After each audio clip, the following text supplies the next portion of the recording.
একটা বাণিজ্য চুক্তি হয়েছে, সরকার সাইন করছে, আগের সরকার হোক পরের সরকার হোক। এখন যদি কোনো পার্টিকুলার ইস্যুতে যদি কোনো মিনিস্ট্রি যদি কোনো ইস্যু রেজ করে, তাহলে সেটা উচিত হবে আমাদের পররাষ্ট্র মন্ত্রণালয়ের মাধ্যমে সেই ইস্যুগুলো ওনাদের সাথে টেক আপ করা। এই বাণিজ্য চুক্তিটা ঠিকমতো যেন বাস্তবায়ন হয়। কিন্তু এই বাণিজ্য চুক্তিতে কিন্তু নানা ধরনের ইস্যু আছে, সেখানে এনভায়রনমেন্টের ইস্যু আছে, এগ্রিকালচার ইস্যু আছে, তারপরে আপনার কৃষিপণ্য কেনার ইস্যু আছে, এরকম অনেকগুলো ইস্যু আছে। তো ওনারা বিভিন্ন মন্ত্রণালয় যাচ্ছে যেন এগুলি সুষ্ঠু বাস্তবায়ন হয়।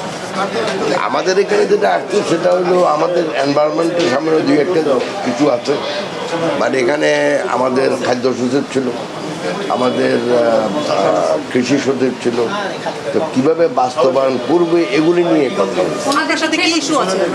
এনভায়রনমেন্টের ইস্যু আছে যেন আমরা স্ট্রিক্টলি আমাদের যে এনভায়রনমেন্টের লগুলো আছে, এনভায়রনমেন্ট ইমপ্রুভ করার জন্য এই লগুলো যেন ঠিকমতো আমাদের দেশে বাস্তবায়ন করে, কারণ না হলে এনভায়রনমেন্ট আরও ডিগ্রেডেড যদি হয়, এটা হয়তো উদ্দেশ্য হতে পারে যে যে মানে আমরা তো ওয়ার্ল্ড ওয়াইড একটা অ্যাগ্রিমেন্ট আছেই, আমাদের পলিউশন কমানো বলেন, গ্রিন হাউস গ্যাস কমানো বলেন, তো জাস্ট এই ওটা নিয়ে বেশি কথা বলছে ওনারা বাংলাদেশকে সাথে বাণিজ্যিক সম্পর্ক আরও বাড়াতে চায়।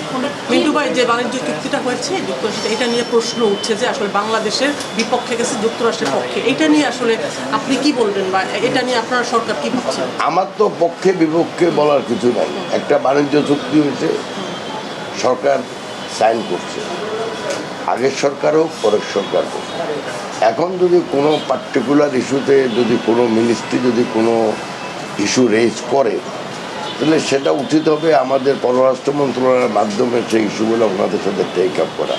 এটা তো আমরা তো কিছু করতে পারবো না। মাননীয় মন্ত্রী, সংসদে এই বিষয়টা আসলে উঠানো যেত কিনা বা ক্যাবিনেটে এটা নিয়ে আলোচনা হয়েছে কিনা, কারণ তাদের দিক থেকে বাংলাদেশের জন্য 130টার বেশি শর্ত, আর যুক্তরাষ্ট্রের জন্য মাত্র শর্তের সংখ্যা হচ্ছে 6টা।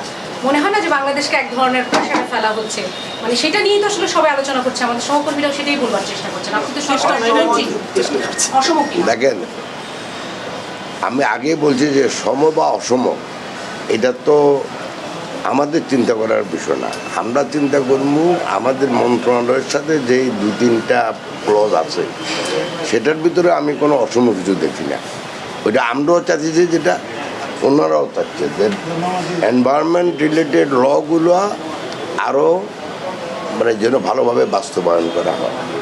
এই তো আমাদের এখানে অসম কিছু নাই। অন্য মন্ত্রণালয় বলতে পারো অসম কী আছে। আর তাছাড়া ভাই যে কোনো দেশে তো চাইবে আমাদের দেশে বেশি বিক্রি করতে, আমরাও তো চাই, তাই না? হ্যাঁ, আমরা তো 5 থেকে 6 বিলিয়ন ডলার গার্মেন্ট এক্সপোর্ট করি, আমাদের one of the big buyer. তো ওনারা বলতেই পারে যে আপনারা আমাদের হুইট বেশি কিনেন, আমাদের মেইজ বেশি কিনেন, সেটার সাথে আবার একটা দামের সম্পর্ক আছে। আমাদের কিছু কিছু রুল আছে যেগুলি হয়তো ইনকনসিস্টেন্ট, অসামঞ্জস্য আছে ওনাদের আইনের সাথে, বা ওনাদের কিছু কিছু রুল আছে যেটা আমাদের আইনের সাথে অসামঞ্জস্য। যে আজকে যেটা কথা হচ্ছে, এগুলির জন্য একটা কনসিস্টেন্সি সামঞ্জস্য আনা হয় বেসিক্যালি।